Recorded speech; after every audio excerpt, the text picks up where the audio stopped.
করলো। আপনারা দেখেন, একটা মানুষকে একা একা পেয়ে এভাবে হত্যা করলো, এটা কি কোনো মানবিকতার পরিচয়?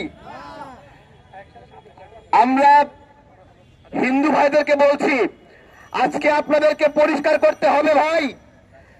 ও ভাই, হিন্দু ভাইরা যদি আমাদের ভাই হন, আজকে আপনাদের অবস্থান পরিষ্কার করতে হবে যে আপনারা এই সন্ত্রাসের পক্ষে কিনা।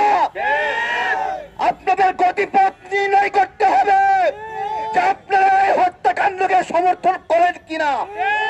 যদি সমর্থন করেন তাহলে আমরাও বলছি, আমরাও আছি।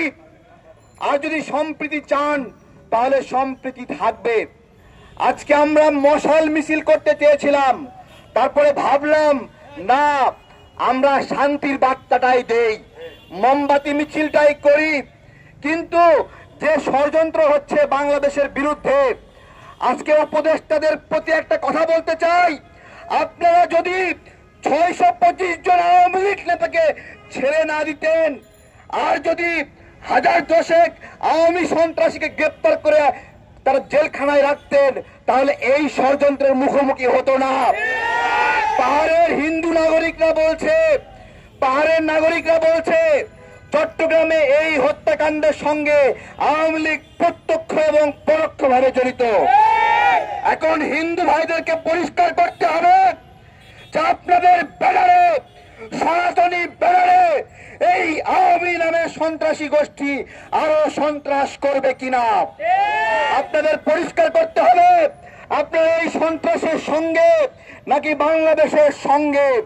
আপনারা রয়ের উদ্দেশ্য বাস্তবায়ন করবেন নাকি বাংলাদেশের উদ্দেশ্য বাস্তবায়ন করবেন, এই জায়গাটা আমরা ক্লিয়ার করছি। এবং এই আলোর মিছিলকে আলোর মিছিলের জায়গায় থাকতে দেন, সম্প্রীতিকে সম্প্রীতির জায়গায় থাকতে দেন। আর কোন তালবাহানা দেখতে চাই না। ইসকনকে এই হত্যাকাণ্ডের কারণে আগামীকাল থেকে আমরা নিষিদ্ধ দেখতে চাই। কথা বলবে ফারুক হাসান ভাই, সংগ্রামী সদস্য সচিব।